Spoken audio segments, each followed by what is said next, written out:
0242000112. Dan saya Anissa Zakia Fitriana dengan NIM 0242000104. Kami dari mahasiswa STI SBI ingin melakukan wawancara dengan tugas Project Based Learning Akuntansi Manajemen. Nah, di sini kita akan melakukan wawancara di salah satu outlet OBIN yang berada di Kejayaan. Tujuan kami di sini adalah ingin membedah praktik akuntansi manajemen Mulai dari pengendalian harga kos produk hingga pengendalian anggaran. Yuk ikutin keseruan kami. Ayo.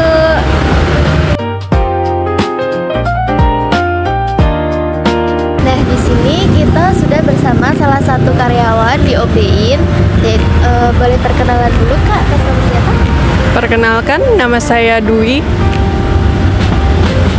Di sini kita izin melakukan wawancara ya Kak. Yang pertama, boleh kenalin dulu gak Kak nama usahanya dan berdirinya sejak kapan? Nama usahanya OBIN. Kita berdiri dari tahun 2020. Menu apa saja sih yang sering dibeli oleh pelanggan? Untuk menunya ada minuman boba, makanan dimsum, roti bakar, risol, sama donat. Untuk target pembeliannya biasanya siapa Kak? Untuk targetnya biasanya ada mahasiswa, pelajar, sama masyarakat sekitar. Oke, ini Kak, sebelum jualan biasanya Kakak bikin perkiraan modal atau anggaran dulu gitu nggak? Untuk perkiraan anggaran atau modal itu udah ada yang ngurus dari bagian office. Dan tentunya itu udah diperkirakan dengan baik, misalnya kayak bahan baku, listrik, gaji karyawan, sama sewa tempat. Oh gitu ya. Kira-kira pengeluaran paling besar di setiap bulan itu apa ya Kak? Kalau untuk tiap bulan mungkin di bahan baku ya Kak, apalagi di kondisi sekarang bahan rata-rata semua naik. Ada cara khusus nggak Kak buat mengontrol pengeluaran usaha biar nggak rugi gitu? Kalau di tempat kami biasanya semua bahan baku itu dicatat dulu Kak sama pemilik. Kami sebagai karyawan juga pakai bahan sesuai takaran supaya nggak boros. Oh, kalau dalam usaha ini siapa Kak yang memegang keuangannya? Kalau untuk yang pegang keuangan itu pemilik usahanya Kak, sama ada bagian office-nya juga. Karyawan di sini biasanya tugasnya dibagi-bagi nggak sih Kak? Ya, dibagi-bagi. Ada yang bagian kasir, ada juga yang bagian bikin makanan sama minuman. Setiap hari ada laporan penjualan atau pengecekan uang masuk? Ada, setiap pergantian shift untuk penjualan dihitung Kak. Terus pas tutup shift juga dilaporkan ke pemilik. Oh, gitu. Untuk selanjutnya teman saya Kak yang akan bacakan. 12 ya. Kakak biasanya ngecek hasil jualan harian atau mingguan? Biasanya dilakuin setiap hari sih Kak, supaya langsung tahu berapa pemasukan dan pengeluarannya. Oh iya, biasanya cara menentukan harga minuman atau makanannya itu bagaimana ya? Setahu saya sih pemilik ngitung dulu biaya bahan baku sama kemasan ya, baru ditambahin keuntungan. Kakak ngitung dulu biaya bahan sebelum menentukan harga jual nggak? Iya Kak, kayak susu, boba, gula, cup itu dihitung dulu sebelum menentukan harga jualnya. Pernah nggak Kak bahan lagi naik terus menerus ubah harga jual? Pernah Kak, biasanya ukuran promo dikurangi atau harga jual sedikit disesuaikan kayak saat ini karena bahan-bahan naik, jadi untuk varian minuman dinaikin 1.000.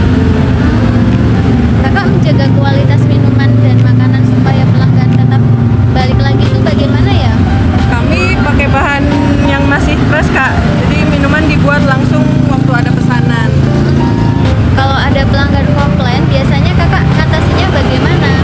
Biasanya kita langsung ganti minuman itu biar pelanggan tetap puas. Saat jam rame, apa strategi kakak supaya pelanggan itu tetap cepat? Kami biasanya bagi tugas sih Kak. Ada yang fokus bikin minuman, ada juga yang ngelayanin pelanggan. selama menjalankan usaha ini, tantangan apa yang paling sering dihadapi ya? Kadang penjualan nggak stabil sih Kak, sama bahan baku juga sekarang kan harganya lagi naik. Pencatatan keuangan masih manual atau sudah pakai aplikasi kasir, Kak? Kombinasi Kak, kadang masih manual, kadang juga pakai aplikasi kasir. Kakak punya cara khusus nggak buat menarik pelanggan baru? Biasanya sih lewat promo, diskon gitu ya Kak, biar Di media sosial gitu ya? Menurut kakak penting nggak sih pencatatan keuangan buat usaha kecil seperti ini? penting banget sih Kak, kan kita biar tahu juga untung atau ruginya. Harapan kakak ke depan untuk usaha ini apa ya? Ya, semoga usahanya rame, tambah cabang, sama pelanggannya juga makin banyak. Kira-kira begitu wawancara kali ini. Sekian dari kami. Terima kasih. Makasih ya Kak. Makasih, Kak. Waktunya.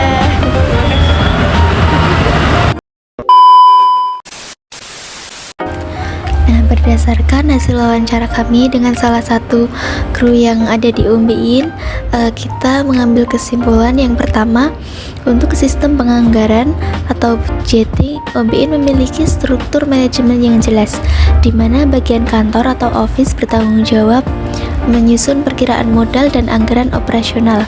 Hal ini mencakup perencanaan biaya bahan, listrik, gaji karyawan, hingga biaya sewa untuk memastikan kelancaran finansial usaha.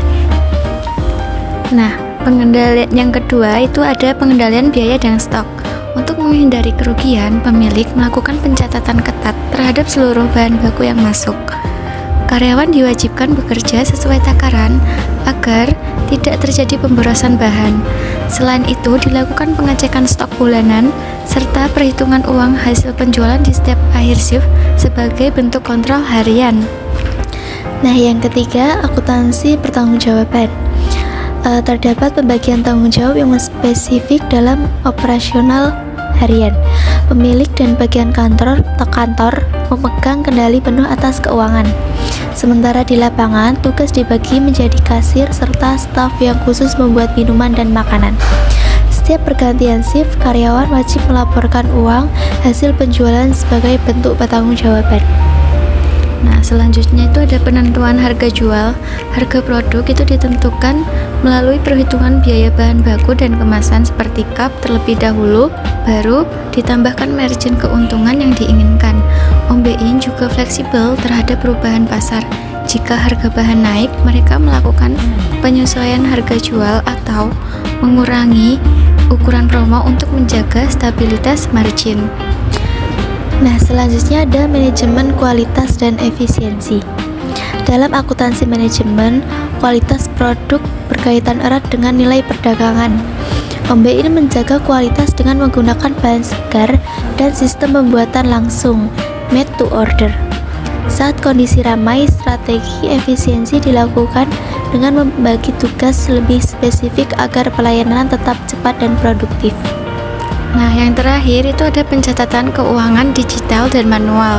UMBIN menyadari bahwa pencatatan keuangan sangat penting untuk memantau laba rugi usaha.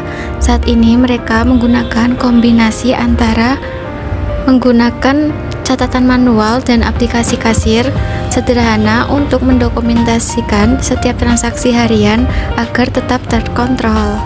Nah, demikian hasil wawancara kami. Sekian, terima kasih.